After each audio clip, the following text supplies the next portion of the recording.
మరి ప్రార్థన చేసుకుని మరి యొక్క సమయంలో గతించిన నిన్నటి కాలంలో జరగవలసినటువంటి రాత్రికాలపు కుటుంబ ప్రార్థన మరి యొక్క సమయంలో ప్రార్థన చేసుకుని రాత్రి కాలంలో జరగబోయినటువంటి కుటుంబ ప్రార్థనని మరి ఉదయకాల సమయంలో పునరుత్థాన దినములో మనము బైబిల్ పఠనంగా లేఖన భాగాలను చదువుకుందాం. మరి గతించిన రాత్రి కాలంలో జరగవలసినటువంటి కుటుంబ ప్రార్థన మరి జరగలేదు కనుక మరి ఆ సమయాన్ని బట్టి చింతిస్తూ దేవుడిచ్చిన ఈ సమయాన్ని బట్టి సంతోషిస్తూ మరి దేవునికి కృతజ్ఞతాస్తుతులు చెల్లిస్తూ మరి యొక్క సమయంలో ఈ సమయాన్ని బట్టి మరి రాత్రికాలపు కుటుంబ ప్రార్థన మనం ప్రారంభించుకుందాం. మోషేబాబు ప్రార్థనతో నీటి కుటుంబ ప్రార్థనలోనికి ముందుకు వెళ్దాం. మోషేబాబు ప్రార్థన. మహాగణుడు మహోన్నతుడ ప్రేమగల మా కడిగిన కృపగల దేవుని వ్యాపారమే నామనికే వేలేదు వందనాలు స్థుతులు స్తోత్రాలు చేసుకుంటున్నాం తండ్రి. ఇదిగో తండ్రి ఉదయకాల సభలో తండ్రి యోబు గ్రంథం తండ్రి 30 అధ్యాయం చదువుకోవడానికి మాకు మీదైనా తెలియని జ్ఞాన సంపూర్ణమైన జ్ఞానాన్ని తండ్రి. ఇంకోటి తండ్రి చదువుతున్న మాకు మంచి జ్ఞానాన్ని తెలియని ఆయన ఆరోగ్యాన్ని తండ్రి. కలిసిన ఆరోగ్య గౌరవం తండ్రి అనుమతి ప్రసాదం తండ్రి ఏసుక్రీస్తున్నాడు వేపం పరతండ్రి.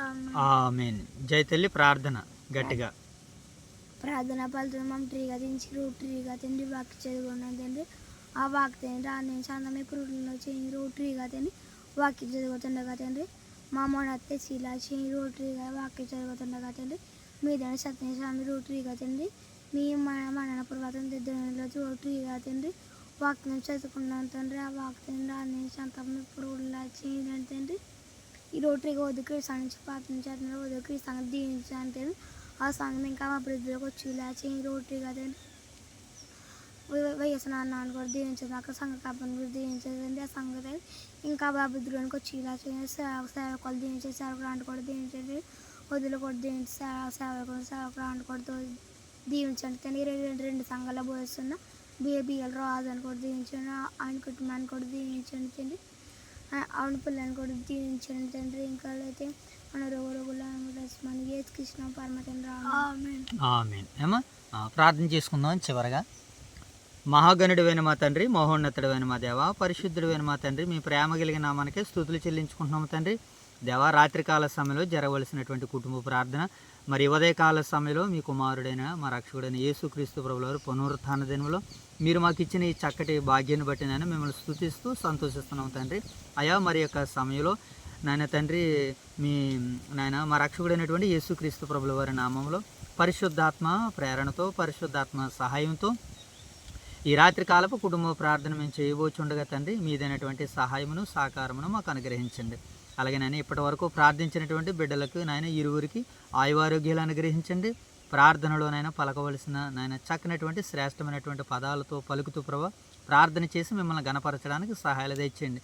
అలాగే తండ్రి యొక్క పరిచర్ని వీక్షిస్తూ మమ్మల్ని ప్రోత్సహిస్తున్న మా ప్రియులైన పరిశుద్ధులందరినీ మీరు దర్శించండి, దీవించండి, ఆశీర్వదించండి. వారికి అడ్డుగా ఆటంకంగా సమస్యగా ఉన్న వాటినన్నింటినీ వారికి అనుకూలంగా ఆశీర్వాదాలుగా మలచండి. ఈ కార్యక్రమం కొరకు ఎవరైతే ఎంతైతే సమయాన్ని కాలాన్ని ఇచ్చిస్తున్నారో ప్రభు రెట్టింపు దీవెనలు ఆశీర్వాదాలు సమయాల రూపంలో కాలాల రూపంలో వారికి అనుగ్రహించమని దీర్ఘాయువుని దయచేస్తారని వేడుకుంటున్నాం తండ్రి. అలాగే దేవ యొక్క ఉదయకాల సమయంలో తండ్రి మరి యొక్క ఈ ప్రార్థన సమయంలో తండ్రి వైఎస్ఆర్ నగర్ని అలాగే ఓదూరు క్రీస్తు సంఘాన్ని జ్ఞాపకం చేసుకున్నందుకు తండ్రి. అలాగే మా రెండు సంఘాలు మీరు దీవించండి, ఆశీర్వదించండి, అభివృద్ధిపరచండి. ఈ రోజునైనా మరి జరుగుతున్నటువంటి ఆరాధనలో వైఎస్ఆర్ నగర్లో మీ సహాయాన్ని అనుగ్రహించారు. ఇప్పుడు ఓదూరులోనైనా జరుగుతున్న ఆరాధనలో మీ కృపను అనుగ్రహించండి. అక్కడ వైఎస్ఆర్ నగర్లో మాట్లాడినటువంటి బిడ్డలు ఇరువురిని మీరు దీవించి ఆశీర్వదించి అభిషేకించండి.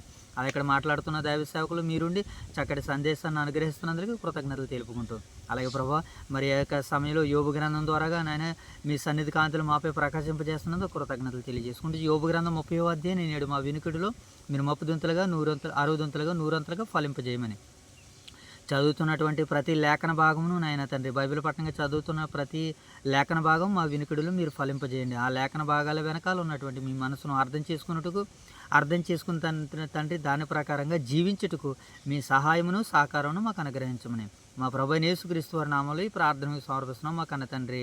ఆమేన్ తండ్రి, ఆమేన్. రైట్, మంచిదండి. మరి యొక్క సమయంలో యోబు గ్రంథము 30వ అధ్యాయాన్ని మరి మనం చదువుకుందాం. గత శుక్రవారం రాత్రి కాల సమయంలో మరి చదవవలసినటువంటి అధ్యాయం అయితే దేవుడు మరి ఆ రోజు మరి శుక్రవారం బైబిల్ తరగతిలో ఉంటూ అలాగే తర్వాత పురుషుల మీటింగ్లో ఉన్న కారణాన్ని బట్టి మరి ఆ రాత్రికాల సమయంలో బైబిల్ పఠనాన్ని చేయలేకపోయాం. రాత్రికాల సమయంలో జరిగింది మరి ముందు రాత్రికి షిఫ్ట్ చేయడం జరిగింది. అలాగే రాత్రి జరగవలసింది ముందు రాత్రికి షిఫ్ట్ చేసాం. ఇప్పుడు మరి ఈ దినములో దేవుడిచ్చినటువంటి ఈ సమయాన్ని బట్టి స్తుతిస్తూ మరి ఇప్పుడు చదువుతున్నటువంటి దీనిని మరి రాత్రికాల సమయానికి షిఫ్ట్ చేయడానికి దేవుడు మాకు కృప చూపించిన విధానాన్ని బట్టి దేవత దేవునికి స్తుతులు చెల్లించుకుంటూ మరి యొక్క సమయంలో లేఖన భాగాలను చదువుకుందాం. యోబు గ్రంథము 30వ అధ్యాయము మొదటి నుంచి చదువుకుందాం జయతల్లి. అయితే ఇప్పుడైతే నాకన్నా తక్కువ వయసు గలవారు నన్ను ఎగతాళి చేయుదురు. వీరు తల్లిదండ్రులు నా మందలో కాయు కుక్కలతో నుండుటకు తగని వారిని నేను తలంచి ఉంటిని. రైట్. వారి చేతుల బలము నాకేమి ప్రయోజనమగును? వారి పౌరుషం పోయినది. దారిద్ర్యము చేతను క్షేమము చేతను శుష్కించిన వారై ఎడారిలో చాలా దినముల నుండి పాడై నిర్మానుష్యముగానున్న ఎడారిలో ఆహారము కొరకు వారు తిరుగులాడుదురు. 4వ వచనం. వారు తుప్పలలోనేమి తుత్తి చెట్లను పెరుకుదురు. తంగేడు వేలు వారికి ఆహారమై ఉన్నవి. వారు నరుల మధ్య నుండి తరిమివేయబడిన వారు. దొంగతనము తరచు దొంగను తరుముచు కేకలు వేయినట్లు మనుషులు వారిని తరుముచు కేకలు వేయుదురు. భయంకరమైన లోయలోను నేల సందులలోను బండ సందులలోను వారు కాపరముండవలసి వచ్చెను. తొప్పలలో వారు వాండ్ర పెట్టుదురు. ముళ్ళ చెట్టు క్రింద వారు కూడియుందురు. వారు మోటు వారికిని పేరు ప్రతిష్టలు లేని వారికిని పుట్టినవారు. వారు దేశములో నుండి తరమబడిన వారు. అట్టి వారు ఇప్పుడు నన్ను గూర్చి పదములు పాడుదురు. నేను వారికి సామెతకు ఆస్పదముగానున్నాను. మోషేబాబు లేఖనాల్లో చూడాలి. చెప్పిన తర్వాత కంఠస్వరంతో గంభీరంగా చెప్పాలి లేఖన భాగాలని. ఏనా? ఎన్నో వచనం 10వ వచనం చదువుదాం. వారు నన్ను అసహించుకొందురు. నా యొద్ద నుండి దూరముగా పోవుదురు. నన్ను చూచినప్పుడు ఉమ్మి వేయక మానరు. ఆయన నా పుత్రుడు విప్పిన నన్ను బంధించెను. కావున వారు నాకు లోబడక కళ్ళెము వదిలించుకొందురు. నా కుడి ప్రక్కను అల్లరి మూక లేచెను. వారు నా కాళ్ళను త్రొట్టిల్ల చేయుదురు. పట్టణమునకు ముట్టడి దెబ్బ వేసినట్లు తమ నాశనమునకు ప్రయత్నములను నా మీద సాగింతురు. వారు నిరాధారులైనను నా మార్గమును పాడు చేయుదురు. నా మీదకు వచ్చిన ఆపదను మరీ అధికముగా కలగజేయుదురు. గొప్ప గుడిగండ జల ప్రవాహములు వచ్చినట్లు వారు వచ్చెదరు. ఆ వినాశనములో వారు కొట్టుకుని పోవుదురు. భీకరమైనవి నా మీద పడిను. మీద పడెను. గాలి కొట్టివేయినట్లు గాలి కొట్టివేయినట్లు వారు నా ప్రభావమును కొట్టివేయుదురు. వారు నా ప్రభావమును కొట్టివేయుదురు. మేఘము వలె మేఘం వలె నా క్షేమము గతించిపోయెను. నా క్షేమం గతించిపోయెను. నా ఆత్మ నాలో కరిగిపోయి ఉన్నది. నా ఆత్మ నాలో కరిగిపోయి ఉన్నది. ఆపద్దినములు నన్ను పట్టుకుని ఉన్నవి. అబద్ధములను పట్టుకొని ఉన్నవి. రాత్రి వేళను రాత్రి వేళను నా ఎముకలు నాలో విరగొట్టబడినట్లున్నవి. నా ఎముకలు నాలో విరగొట్టబడివై ఉన్నవి. నన్ను బాధించు నొప్పులు నిద్రపోవు. నన్ను బాధించినప్పుడు నిద్రపోవు. మహారోగము చేత మహారోగం చేత నా వస్త్రము నా వస్త్రము నిరూపమగును. నిరూపమగును. మెడ చుట్టూ నుండు మెడ చుట్టూ నుండు నా చొక్కాయి వలె నా చొక్కాయి వలె అది నన్ను ఇరికించుచున్నది. అది నన్ను ఇరికించుచున్నది. ఆయన ఆయన నన్ను బురదలోనికి త్రోసెను. నన్ను బురదలోనికి దోసెను. నేను ధూళియు నేను ధూళియు బూడిదనయ్యున్నాను. బూడిదనై ఉన్నాను. నీకు మొర్రపెట్టుచున్నాను. నీకు మొర్రపెట్టుచున్నాను. అయితే నీవు ఉత్తరమేమి ఈయకున్నావు. అయితే నీవు ఉత్తరమే ఉన్నావు. నేను నిలుచుండగా నేను నిలుచుండగా నీవు నన్ను తేరి చూచుచున్నావు. నేను తేరు చూస్తున్నావు. నీవు మారిపోయి నువ్వు మారిపోయి నా ఎడల కఠినుడివైతివి. నా ఎడల కఠినమైతివి. నీ బాహుబలము చేత బహుబలము చేత నన్ను నన్ను కొట్టుకుని పోజేస్తున్నావు. పట్టుకుని పోజేసి ఉన్నావు. తుఫాను చేత తుఫాను చేత నన్ను హరించి ఉన్నావు. హరించి ఉన్నావు. మరణమునకు మరణమునకు సర్వజీవులకు సర్వజీవులకు నియమింపబడిన నియమింపబడిన సంకేత సమాజ మందిరమునకు సంకేత సమాజ మందిరములకు నీవు నన్ను రప్పించదవని నన్ను రప్పించదవని నాకు తెలియను. నాకు తెలియను. ఒకడు ఒకడు పడిపోవిన ఎడల పడిపోయిన ఎడల వాడు వాడు చెయ్యి చాపడా. చేయి చాపడా. ఆపదలోనున్నవాడు ఆపదలో ఉన్నవాడు తప్పింపవలనని తప్పింపాలనని మొర్రపెట్టడా. మొర్రపెట్టడా. బాధలోనున్న వారి నిమిత్తము బాధలో ఉన్న వారి నిమిత్తము నేను ఏడవలేదా. నేను ఎడవలేదా. దరిద్రుల నిమిత్తము దరిద్రుల మిత్రము నేను దుఃఖింపలేదా. నేను దుఃఖింపలేదా. నాకు మేలు కలగవలెనని నాకు మేలు కలగవలనని నేను ఆశించుకొనగా నేను ఆశించుకొనగా నాకు కీడు సంభవించును. నాకు కీడు సంభవించెను. వెలుగు నిమిత్తము నేను కనిపెట్టగా వెలుగు నిమిత్తము నేను కనిపెట్టగా చీకటి కలిగెను. చీకటి కలిగెను. నా పేగులు మానక మండుచున్నవి. నా పేగులు మరణం మండుచున్నవి. అపాయ దినములు నన్ను ఎదుర్కొనెను. అపాయ దినము నన్ను ఎదుర్కొనెను. సూర్యుని ప్రకాశము లేక సూర్యుని ప్రకాశం లేక వ్యాకిల పడుచు వాకిలపడుచు నేను సంచరించుచున్నాను. నేను సంచరించుచున్నాను. సమాజములో నిలవబడి మొరపెట్టుచున్నాను. సమాజంలో నిలబెట్టి మొరపెట్టుచున్నాను. నేను నక్కలకు సోదరుడనైతిని. నేను అక్కల సోదరుడు అయితిని. నిప్పుకోళ్లకు జతకాడినైతిని. నిప్పుకోలకు జతకాని అయితిని. నా చర్మము నల్లబడి నా చర్మము నల్లబడి నా మీద నుండి ఊడిపోవుచున్నది. నా మీద నుండి ఊడిపోవుచున్నది. కాక వలన నా ఎముకలు కాగిపోయెను. కాక వలన ఎముకలు కాగిపోయెను. నా స్వరమండలము నా స్వరమండలము దుఃఖ స్వరము నిచ్చుచున్నది. దుఃఖ స్వరం ఇచ్చుచున్నది. నా పిల్లన గ్రోవి నా పిల్లల గ్రోవి రోదన శబ్దము ఎత్తుచున్నది. రోదన శబ్దం ఎత్తుచున్నది. దేవుని నామానికి మహిమ కలుగును గాక. ఆమేన్. రైట్, మంచిది నాయనా. మరి యొక్క సమయంలో దేవతి దేవుడు మరి మనల్ని ప్రేమించి ఈ రాత్రి కాలపు ఆయన యొక్క సన్నిధి భాగ్యాన్ని మనకు అనుగ్రహించి మరి ఈ ఉదయకాల సమయంలో ఇట్టి రీతిగా ఆయనకి స్తుతులు స్తోత్రాలు చెల్లించడానికి దేవుడు మరి మనకిచ్చిన ఈ చక్కటి భాగ్యాన్ని బట్టి దేవదేవుని నేను స్తుతిస్తూ మహిమపరుస్తూ గణపరుస్తున్నాను ప్రియులరా. మరి ఇక్కడ ఈ యొక్క సమయంలో ప్రత్యేకించి మరి దేవుడు మరి మనల్ని ప్రేమించి ఇచ్చినటువంటి ఈ యొక్క ఉదయకాల సమయంలో మరి ఈ యొక్క కుటుంబ ప్రార్థనలో దేవదేవుని స్తుతిస్తూ మహిమపరుస్తూ మరి యోబు గ్రంథము 30వ అధ్యాయాన్ని మనం చదువుతున్నప్పుడు చాలా ఆశ్చర్యచకితమైనటువంటి సందర్భాలు సన్నివేశాలు ఇక్కడ మనకి కనబడుతున్నాయి. మోషబాబు ఎలాగా కాన్సన్ట్రేషన్ ఎలా చేయాలి.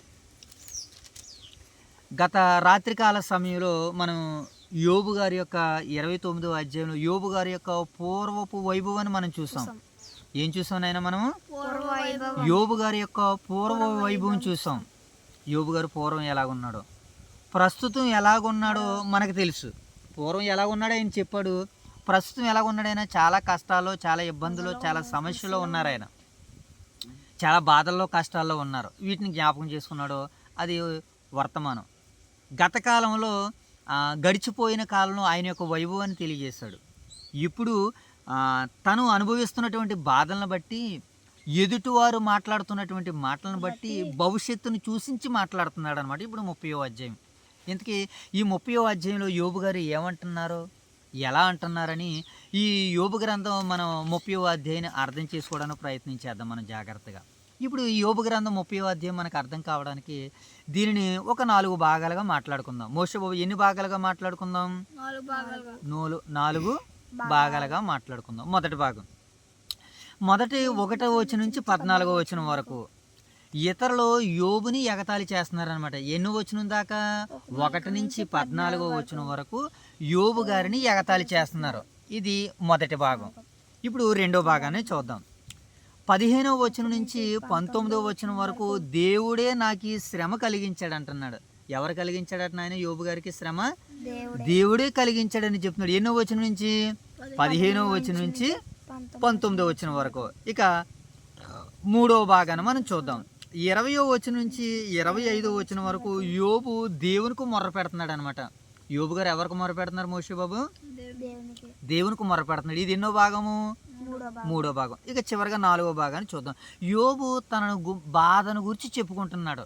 ఎవరికి? తన స్నేహితులకి, దేవునికి, తనతో పాటు ఉన్నటువంటి బృందానికి కూడా చెప్తున్నాడు ఈ మాట. ఏ మాట? యోబు తన బాధను గురించి చెప్పడము. ఇప్పుడు 30వ అధ్యాయం మనం ఎన్ని భాగాలు చేసుకున్నాం మోషే బాబు? 4 భాగాలు. మొదటి భాగం ఏమైనా చెప్పగలరా మీరు? ఇతరులు యోబుని ఎగతాళి చేస్తున్నారు. ఇది మొదటి భాగం. మొదటి భాగంలో ఎవరిని ఎగతాళి చేస్తున్నారు మోషే? యోబు గారిని ఇతరులు ఎగతాళి చేస్తున్నారు. రెండో భాగంలో దేవుడే నాకు ఈ శ్రమ కలిగించాడు అన్నాడు రెండో భాగంలో. మూడో భాగంలో యోబు దేవునికి మొర్ర పెట్టుకుంటున్నాడు మూడో భాగంలో. 4వ భాగంలో యోబు తన బాధను గురించి చెప్పుకుంటున్నాడు. తన స్నేహితులతో, తన వెనకాల ఉన్నటువంటి సహోదరులతో, అలాగే దేవునితో కూడా చెప్పుకుంటున్నాడు. ఇప్పుడు మొదటి భాగాన్ని మనం ఆలోచించేద్దాం. మొదటి భాగం 1వ వచనం నుంచి 14వ వచనం వరకు మనం చదువుతున్నప్పుడు యోబు గారిని ఎవరు ఎగతాళి చేస్తున్నారట? ఇతరులు యోబుని ఎగతాళి చేస్తున్నారు. ఒక మాటను మనం చదువుదాం. ముందుగా ఎవరు ఎగతాళి చేస్తున్నారో మొదటి వచనం నుంచి మనం చదువుదాం ఒకసారి. ఇప్పుడైతే నాకన్నా తక్కువ వయసు గలవారు నన్ను ఎగతాళి ఇప్పుడైతే నాకన్నా తక్కువ వయసు గలవారు నన్ను ఏం చేస్తున్నారు అంటున్నాడు యోబు గారు? ఎగతాళి చేస్తున్నారు అంటున్నాడు. యోబు గారిని ఏం చేస్తున్నారట నాయన? తనకంటే వయసు తక్కువ గలవారు యోబుని ఎగతాళి చేస్తున్నారట. ఇప్పుడు నాకంటే పెద్దవాడు నన్ను ఎగతాళి చేశాడనుకో, అంత పెద్ద పట్టింపు ఉండదు. మరొక మాట, ఆ ఎగతాళి కూడా గద్దింపుగా కనపడుతుంది. ఎగతాళి కూడా ఎలా కనపడుతుంది నాయన? గద్దింపు కనపడుతుంది. ఎందుకంటే నాకంటే పెద్దవాడు నన్ను ఒకవేళ ఎగతాళి చేసినా అది నేను గద్దింపుగా స్వీకరిస్తాను. కానీ నాకంటే చిన్నవాడు నన్ను ఎగతాళి చేస్తున్నాడు అనుకోండి, ఎలాగుంటుంది అప్పుడు? కోపం వస్తుంది. అప్పుడు ఒకవేళ పెద్దవాడు గద్దిస్తే అది పెద్దవాడు ఒకవేళ హేళన చేస్తే, ఎగతాళి చేస్తే అది ఒక గద్దింపుగా మనం స్వీకరిస్తాం. కానీ మనకంటే చిన్నవారు ఎగతాళి చేస్తున్నారనుకో మనకి ఎలాగుంటుంది? కోపం వస్తుంది. చాలా చాలా బాధేసుకొస్తుంది. అలాగే యోబు గారు గొప్పగా బ్రతికినటువంటి యోబు గారిని ఎవరు ఎగతాళి చేస్తున్నారట? తనకంటే వయసు తక్కువగా ఉన్నటువంటి వారు ఎగతాళి చేస్తున్నారు. తన స్నేహితులు ఎగతాళి చేశారు. ఇప్పుడు లోకంలో ఉన్నటువంటి వ్యక్తులు కూడా ఎగతాళి చేస్తున్నారు ఆయన చూసి. అదే సందర్భాన్ని ఎత్తుతూ మాట్లాడుతున్నాడు ఆయన. ఏమంటున్నాడు? 30వ అధ్యాయం మొదటి వచనం చూడండి. మొదటి అధ్యాయం 30వ అధ్యాయం మొదటి వచనం. ఇప్పుడైతే నాకన్నా తక్కువ వయసు గలవారు నన్ను ఎగతాళి చేస్తున్నారు. వీరి తండ్రులు నా మందల కాయ కుక్కలతో సమానులు అంటున్నాడు ఆయన. ఇదేంటండి ఇంత పెద్ద మాట అనేసాడు యోబుగాడని? క్షమించండి, ఇదేంటండి ఎంత మాట అనేసారు యోబు గారి అని మన బాధ కలుగుతుంది.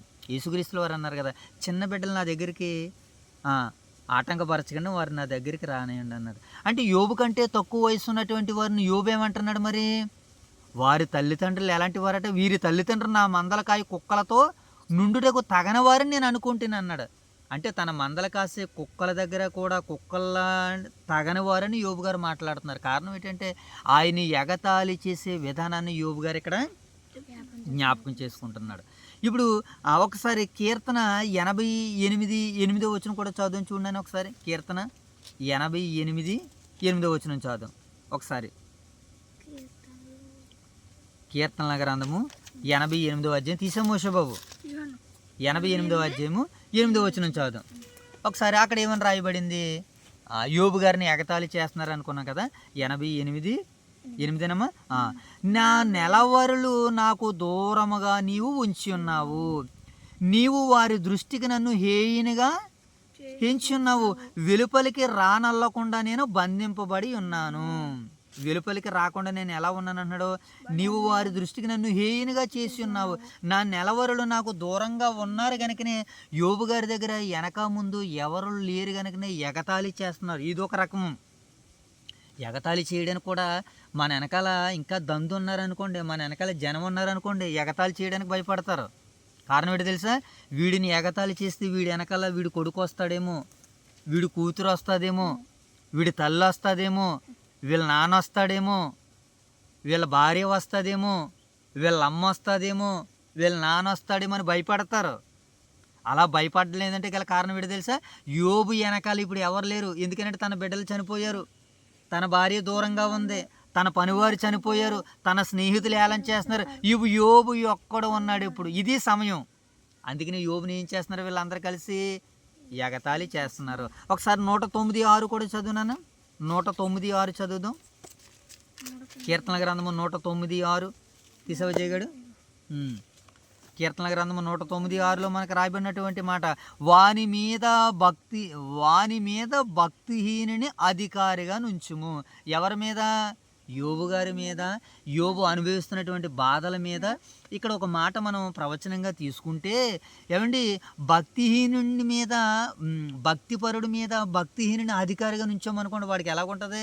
ప్రార్థన చేసుకుంటే భక్తిహీనుడికి వ్యతిరేకంగా ఉంటాడు, పాటలు పాడుతుంటే వ్యతిరేకంగా ఉంటాడు, ఏమండి పని చేసుకుందామంటే భక్తిహీనుడికి వ్యతిరేకంగా ఉంటాడు. ఇదేంటి ఎంచోపు ప్రార్థన అంటావు, ఇదేంటి ఎంచోపు పాటలు అంటాడు, ఇదేంటి ఎంచోపు బైబిల్ చదువుతున్నాం అంటాడు. భక్తిహీనుడు భక్తిపరుడి మీద అధికారిగా ఉంటే ఎలా ఉంటుంది కదా. నాకంటే తక్కువ వయసు గలవారు కూడా నన్ను ఎగతాళి చేస్తున్నారు. ఆ ఎగతాళి ఎలాగుందనంటే, ఒక భక్తిపరుడి మీద భక్తిహీనుడు అధికారిగా నుంచున్నట్టుగా ఉందని ఒక మాట మనకి కనబడుతుంది. ఇప్పుడు చూద్దాం యోబు గారిని ఎలా ఎగతాళి చేస్తున్నారో. తనకంటే వయసు చిన్నటువంటి వారు. 2వ వచనం చదువుదాం. వారి చేతుల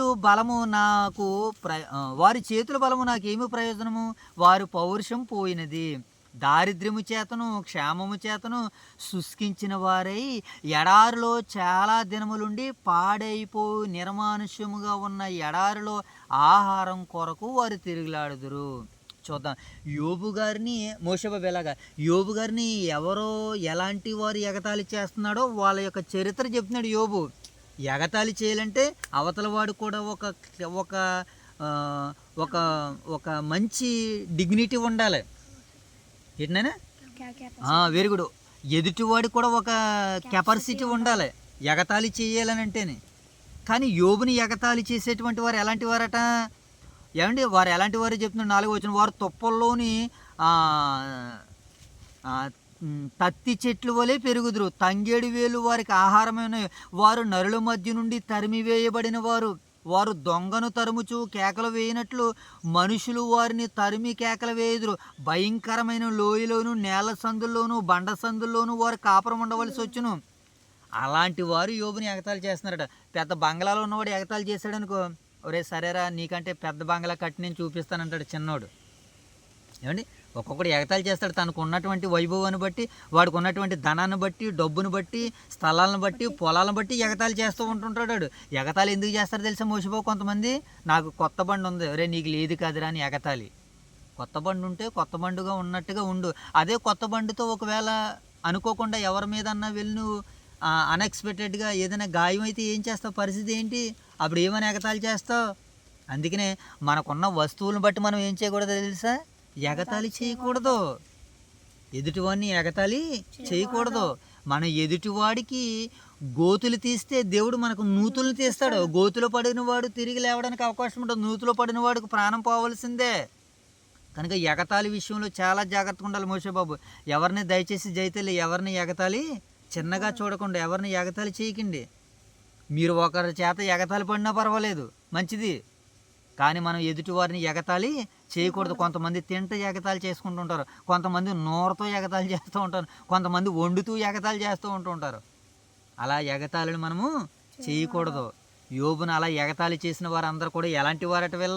వీళ్ళ తినడానికి తిండి లేదు, అలాంటి వారు ఎగతాళి చేస్తున్నారట. చూడు మరి ఇంకేమన్నారు చూడండి, తుప్పల్లో వారు ఓండ్ర పెట్టుదురు, నేల సందుల్లో బండ సందుల్లో కాపురం ఉంటారు, వాళ్ళు తుప్పల్లో ఓండ్ర పెడతారు, ముండ్ల చంద్ర కింద కూరుకుంటారు, వారు ఏమండి వారు మోటి వారికి పేరు ప్రతిష్టలు లేని వారికి పుట్టినవారు అనమాట. వీళ్ళు ఎలాంటి వారికి పుట్టినవారట?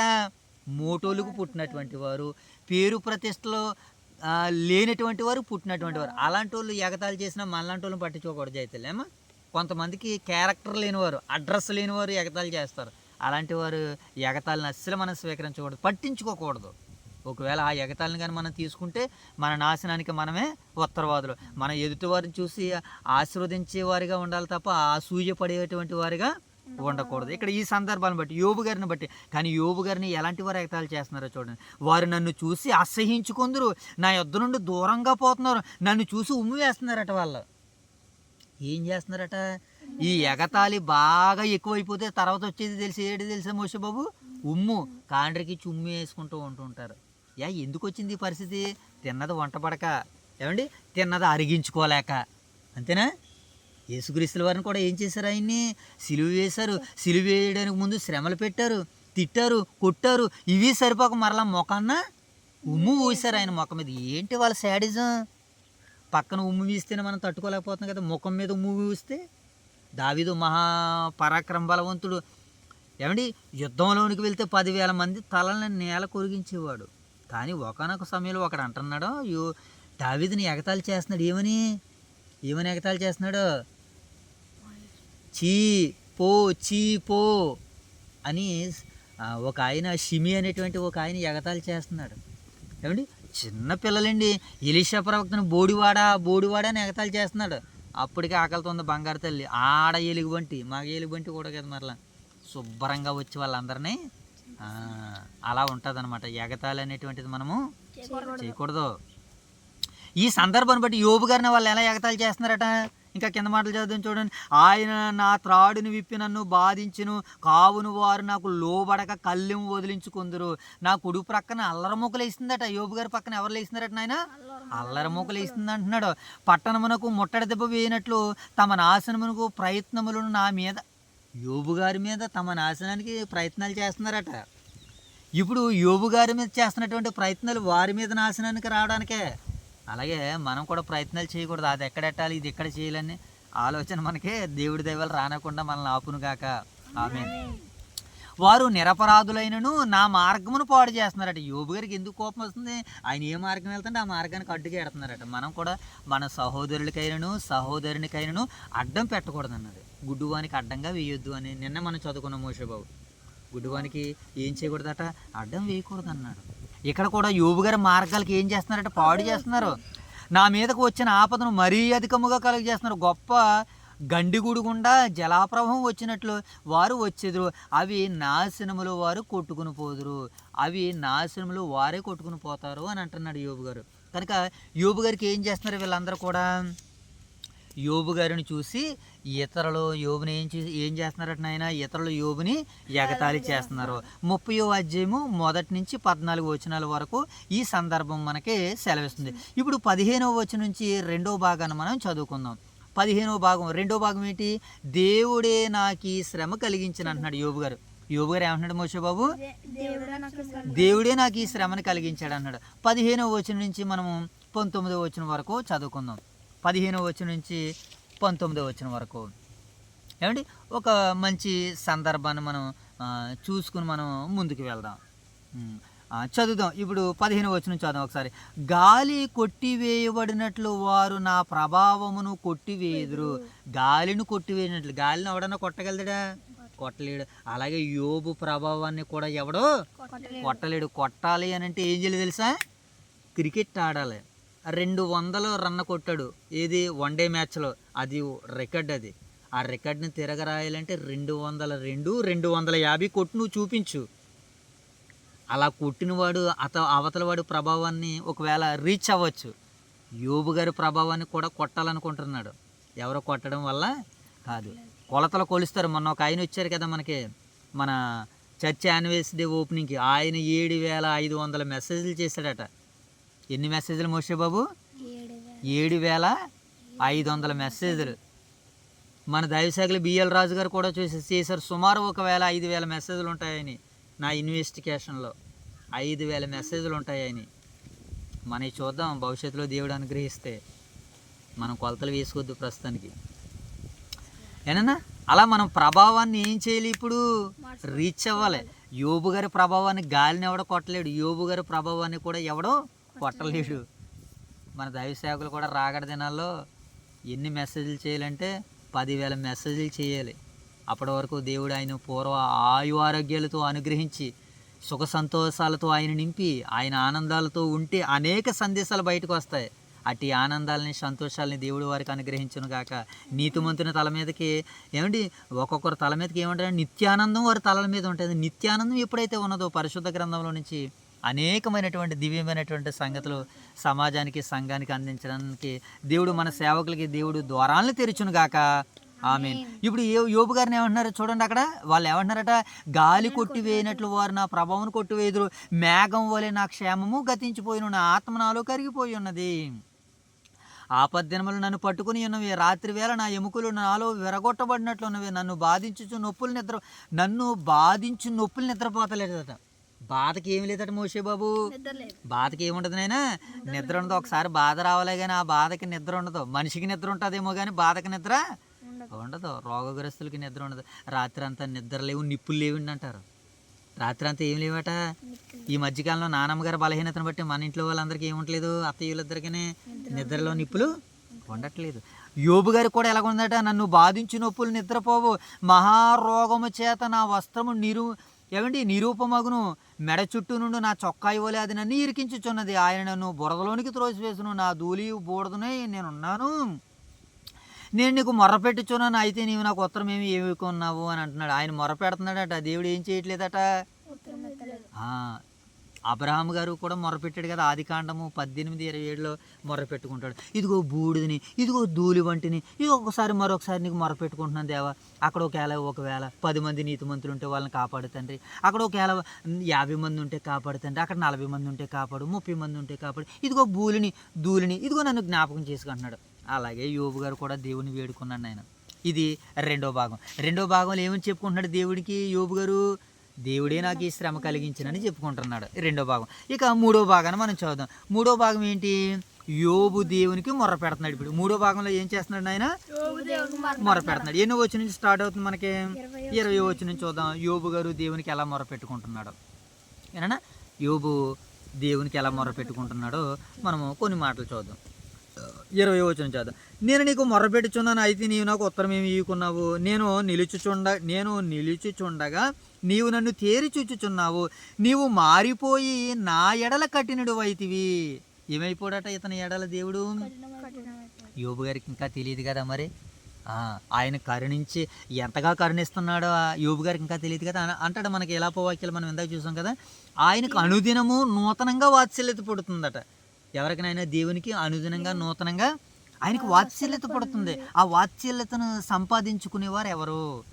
మనం ఉండాలి. ఆ వాత్సల్యత, దేవుని వాత్సల్యత నేను సంపాదించుకుంటానన్న ఆలోచన నీకు నాకు ఉండాలి. మోసబాబేలాగా 21వ వచనం. నీవు మారిపోయిన ఎడల కఠినుడు వైతివి, నీ బాహుబలము చేత నన్ను హింసించున్నావు. గాలి చేత నన్ను లేవనెత్తి దాని మీద నన్ను కొట్టుకుని పోజేసినావు. తుఫాను చేత నన్ను హరించి వేసినావు. మోసబాబేలా చూడాలి. మరణమునకు సర్వజీవులకు నియమింపబడిన సంకేత సమాజ మందిరమునకు నీవు నన్ను రప్పించదు అని నాకు తెలియను. ఒకడు పడిపోవుని ఎడల వాడు చెయ్యి చాపడా, ఆపదలోనున్నవాడు తప్పించుకునవలనని మొర్రపెట్టడా. పడిపోయిన వాడు ఏం చేస్తాడు? డాడీ అని చేయిస్తాడు కొడుకు తండ్రికి పడిపోయినప్పుడు. ఏనా? ఆపదలో ఉన్నవాడు తండ్రి అని మొర్రపెడతాడు దేవునికి. మరి ఇన్ని అవకాశాలు ఉన్నాయి కదా, నేను మొర్రపెడుతున్నాను, అడుగుతున్నాను, నాకు అవకాశం లేదేంటి తండ్రిని దేవునితో వాపోతున్నాడండి యోబు. దేవునికి మొర్రపెట్టుకుంటున్నాడు ఆయన. ఏమని మొరపెట్టుకుంటున్నాడు చూడండి. దరిద్రుల నిమిత్తము నేను దుఃఖింపలేదు అంటున్నాడు చూడండి. బాధలోనున్న వారి నిమిత్తం నేను ఏడవలేదు అని అంటున్నాడు చూడండి. యోబు ఎవరి కొరకు మొరపెడుతున్నాడు? తన కొరకు తను మొరపెట్టుకుంటున్నాడు, ఇతరుల కొరకు కూడా మొరపెడుతున్నాడు. అది యోబు స్టైలు. మరి మన స్టైల్ ఏంటి? మన బాధల్లో మనమే మొరపెట్టుకుంటాం, ఎదుటివారి బాధల్లో మొరపెట్టడం. ప్రార్థన ఏమి నేర్పిస్తుందనంటే నీ కొరకు తర్వాత ఫస్ట్ నువ్వు ఎవరి కొరకు చేయాలి? మనుషులందరి కొరకు ప్రార్థన చేయాలి. మోషే బాబు ఎవరి కొరకు ప్రార్థన చేయాలి? అయినా మనం మనుషులందరి కొరకు మనం ప్రార్థన చేయాలి. ఏమండి, నాకు మేలు కలగవ్వాలని నేను ఆశించుచున్నాను కానీ నాకు కీడు సంభవిస్తుంది అన్నాడు. యోబు గారు ఏం కావాలనుకుంటున్నాడు? కానీ కీడే వస్తుందట. వెలుగు నిమిత్తం నేను కనిపెట్టుకుంటున్నాను కానీ చీకటే నాకు కలుగుతుంది అన్నాడు. నా పేగులు మానక మండుచున్నాయట కడుపులో ఏం మండిపోతున్నాయట? మానక మండిపోతున్నాయట కడుపులోని. బాధలేమో నిద్ర లేకుండా ఉన్నాయి అన్నాడు యోబు. ఎంత అనుభవిస్తున్నాడు చూడండి. అపాయ దినములు నేను ఎదుర్కొను, సూర్యుని ప్రకాశం లేక వ్యాకులు పడుచు నేను సంచరించుచున్నాను. ఏమండి, ఏం చేస్తున్నాడట పాపమైన? సూర్యుని ప్రకాశం లేక నేను సంచరించుచున్నాను అన్నాడు. ఏమండి, ఒక మంచి రిఫరెన్స్ చూద్దాం చూడండి. 35 అధ్యాయం 13, 14 వచనాలు చదువుదాం. కీర్తనల గ్రంథము. ఈ సందర్భాలను బట్టి మనం కీర్తనల గ్రంథము కీర్తనల గ్రంథము 35వ అధ్యాయము 13, 14 వచనాలు చదువు. తీసా మోసే బాబు? ఏదమ్మా జయగడు? 13, 14 వచ్చిన ఒకసారి యోబు గారు ఏమంటున్నాడు? దేవునికి మొరపెట్టుకున్న విధానాన్ని బట్టి దేవుడు మరి ప్రవచనంగా ఏం రాయించాడో మనం చూద్దాం. వారు వ్యాధితోనున్నప్పుడు గోని పట్ట కట్టుకుంటుని. ఎవరో? యోబు గారు తన ఇతరులు బాధల్లో ఉన్నప్పుడు, కష్టాల్లో ఉన్నప్పుడు గోని పట్ట కట్టుకున్నాడట మోషే బాబు. ఇప్పుడు మనం ఏం చేయాలి? ఇతరుల బాధల్లో కష్టాలు ఉన్నప్పుడు మనం గోని పట్ట కట్టుకోవడం కాదు, మోకాలేసి దేవుని సన్నిధిలో ప్రార్థన చేయాలి. మనం మోకాలేసి కుటుంబ ప్రార్థనలో మనం మోకాళ్ళేసి మన గృహంలో ప్రార్థన చేయాలి. అప్పటికి ఆనాటి కాలానికి ఏం చేశారట? వారు వ్యాధితోనున్నప్పుడు గోనిపట్ట కట్టుకున్నాడట యోబు. ఉపవాసము చేత నా ప్రాణమును ఆయాసపరుచుకున్నాను, అయినను నా ప్రార్థన నా ఎదలోనికే తిరిగి వచ్చేసింది. అతడు నాకు చెలికాడైనట్టు సహోదరుడైనట్టు నేను అనుకున్నాను. నా తల్లి మృతునందున దుఃఖ వస్త్రములను ధరించుకుని వాళ్ళని వలె కృంగిపోయానంటున్నాడు. ఎవరో? యోబు గారు. ఇతరుల కొరకు నేను ఎంత రోదన చేశాను, ఇతరుల కొరకు నేను ఎంత బాధపడ్డానని దేవునికి మొర్ర పెట్టుకుంటున్నాడు. ఎవరికి మొర్ర పెడుతున్నాను ఆయన? దేవునికి మొర్ర పెడుతున్నాడు. ఇప్పుడు చివరి భాగాన్ని మనం చదువుకుందాం. చివరి భాగం ఏంటి? యోబు తన బాధను గురించి చెప్పుకుంటున్నాడు. యోబు దేని గురించి చెప్పుకుంటున్నాడు? ఆయన తన బాధను గురించి చెప్పుకుంటున్నాడు. ఇప్పుడు ఎన్నో వచనం చదువు మనం? 28వ వచనం చదువు. సూర్యుని ప్రకాశం చేత వ్యాకులు పడుచు నేను సంచరించుచున్నాను, సమాజంలో నిలబడి మొర్రపెట్టుచున్నాను. 29వ వచనం. నేను నక్కలకు సోదరుడనైతిని. ఎవరికి సోదరుడయ్యాడట? మోషే బాబుకి, జైతల్లికి సోదరుడు అవ్వాలి కానీ నక్కలకి సోదరుడు అవ్వడం ఏంటంటే ఈయనతో స్నేహించేయడానికి కానీ ఈయనతో కలిసి ఉండడానికి కానీ ఎవరు రావడం లేదు. అందుకనే తన స్నేహితులు వచ్చారు. ఏం చేశారు? యోబు మీద తిరస్కారం చేశారు, దూషించి మాట్లాడారు, ద్వేషించి మాట్లాడారు, దుష్టుడు అన్నారు. ఇక అందుకని వీళ్ళు ఎవరు కాదు, నేను నక్కలకి సహోదరుడిని అని అంటున్నాడు. ఎవరికట? నక్కలకి. ఇప్పుడు మనకి కొన్ని కాస్ట్యూమ్స్ వచ్చి కొన్ని వీడియోల్లో మనకు కనబడుతున్నాయి. ఎవరికే? కొన్ని వీడియోల్లో మూగజీవులే మనుషులకి సహాయాలు చేస్తున్నాయి. ఎవరికి సహాయాలు చేస్తున్నాయి? మూగజీవులు మనుషులకి సహాయం చేస్తున్నాయి. ఆపదలో ఉన్నవారికి మూగజీవులు, జంతువులు, పశువులు సహాయం చేస్తున్నాయని వీడియోలు పెడుతున్నారు ఈ మనుషులే. ఎందుకనంటే మనుషులు మరొక మనిషికి సహాయం చేయడం లేదు. సహాయం చేయండి, హెల్ప్ చేయండి అని మూగజీవుల్ని చూపించి మనుషులు మనసులను తెరుస్తున్నారు కొంతమంది మనసున్న సహోదరులు. యోబు కూడా అంటున్నాడు, నేను నక్కలకు సహోదరుడని అయితేనే, నిప్పుకోలికి జతకాడిని అయితేనే. ఏమంటే పశువులకి, జంతువులకి నేను స్నేహితుడిని అవుతున్నాను కానీ మనుషులకు నేను స్నేహితుడిని అవ్వలేకపోతున్నాను. గల కారణం ఏంటి? స్నేహితుల్లో ఆ మనస్తత్వాలు, ఆ భావాలు లేవు. అందుకనే అందుకనే కొంతమంది స్నేహాలు దేటిలతో చేస్తున్నారు.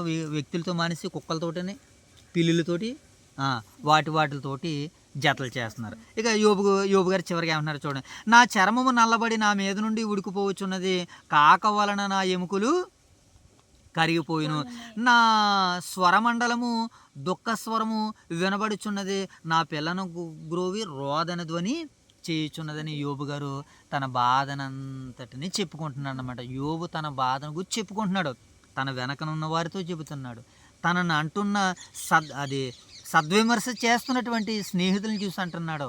ఏమండి, ఇన్ని దేవునితో కూడా చెప్పుకుంటున్నాడు అనమాట. ఈ సమయంలో ఒక మంచి రెఫరెన్స్ చూద్దాం మనం. కీర్తన గ్రంథం 38:6 వచనం చూద్దాం.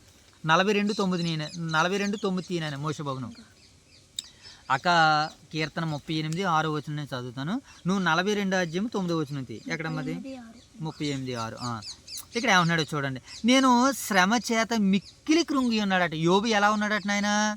నేను శ్రమ చేత మిక్కిలి కృంగి ఉన్నానని తన బాధని తన స్నేహితులకి చెప్పుకుంటున్నాడు, తన వెనకనున్న వారితో చెప్పుకుంటున్నాడు, దేవునితో కూడా చెప్పుకుంటున్నాడు. దినమెల్లా దుఃఖాక్రాంతుడనే సంచరించుచున్నాను. దినమెల్లా ఎలా ఉన్నాడట మోషే బాబాయన?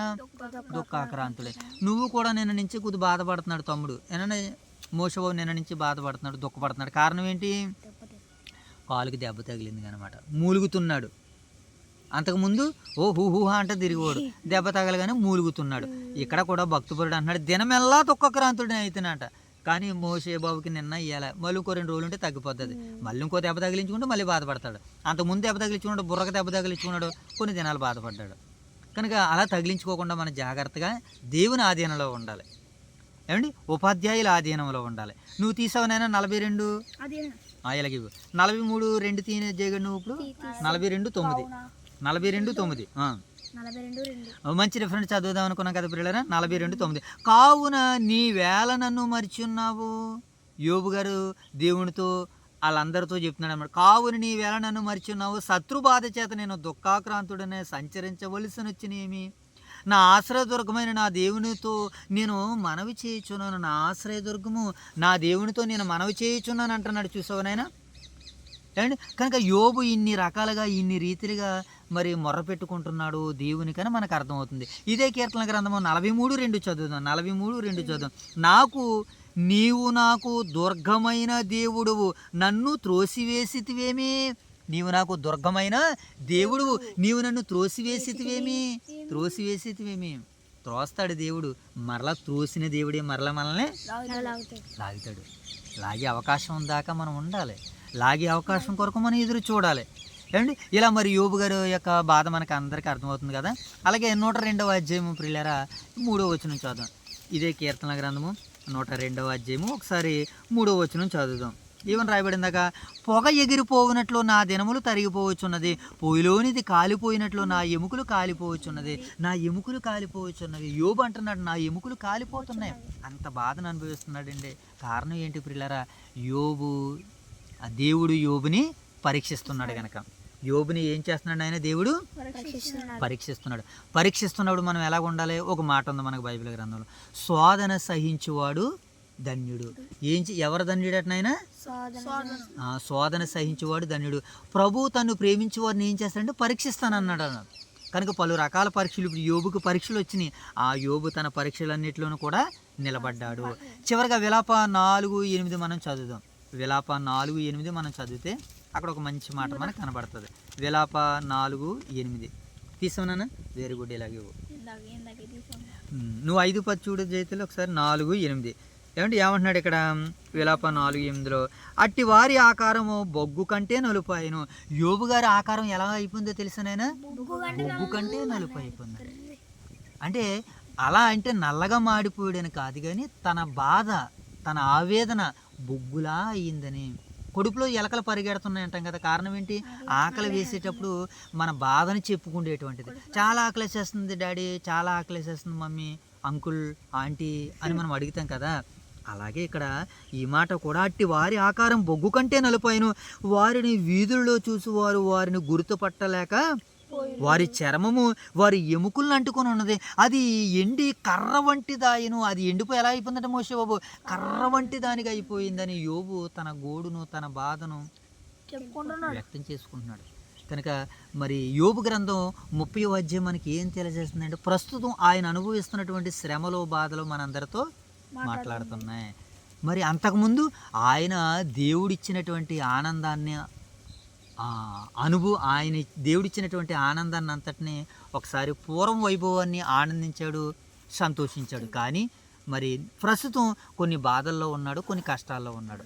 ఆ బాధల్లో నుంచి, కష్టాల్లో నుంచి దేవుడు విడిపించే సమయం ఆసన్నమవుతుంది. ఆ ఆసన్నమైన సమయం ఎలాగుంటుందో మరికొన్ని 12 అధ్యాయులు మన ముందు ఉన్నాయి. ఆ 12 అధ్యాయులు చదువుకుంటూ ప్రభు పరిచర్యలో మనందరం ముందుకు సాగిపోతాం. మోషేబాబు ప్రార్థన చేసుకుందాం. చివరిగా మహోన్నతుడ, ప్రేమ గల మా కన్న కృప గలదేమి అపరమైన నామనికే వేలాది వందనాలు స్థుతులు స్తోత్రాలు తెలుసుకున్నాంనైనా. ఇవంతా ఉదకాల సమవుతుంది. యోగులను 30 అధ్యాయం చేస్తున్నాం. మీదంతా తెలియనిచ్చిన మీకు అనుమతించి ఆద్యంతో మేము బిడ్డపోయిన కాలన్న మా రోజులందరూ ఫైన్లో చూడండి. రంగాలతో ఆడరోగం ఉంటుంది. అలుముట్టు పడుతుంది. యేసుక్రీస్తున్నాడు చెప్పిన పడుతుంది. రామన్ ప్రార్థన వినోడి పావనుడా, ప్రార్థన మాకు నేర్పుమయా. ఆమెన్. జై తల్లి. ప్రార్థన మమ్మల్ని ట్రీగా దించి ట్రీగా తిని వాక్య జరగకుండా తండ్రి. ఆ వాక్ తండ్రి ఆది నుంచి అంతా మీకు పురుడులా చేసింది కానీ రోటరీగా తండ్రి యోగుడు అందరితో 35 నుంచి చదువుకుతుండగా తండ్రి మా మూడో తెరిచి ఇలా చేసింది ఎంత రోటరీగా తండ్రి బాకీ చదువుకుతుండగా తండ్రి మీదైనా సత్యం సంబంధించిన ఎంత రోటరీ కాదండి మేము మా అన్న పరమాత్మ దేవుళ్ళు వచ్చి రోటరీ కాదండి వాకి చదువుకున్న తండ్రి ఆ వాకితండి ఆనందించాలని మీకు పురుడులా చేసింది ఎంత రోటరీ కాదండి వైఎస్ఆర్ నగర్ వెళ్ళిన తండ్రి ఆ ప్రయాణాలలో మీ సత్యానికి సంబంధించిన ఎంత తండ్రి ఇంకా లేదు అన్న రోగుల్లో ఉంటామని యేసుకృష్ణ పరమాత్మ ఆమేన్.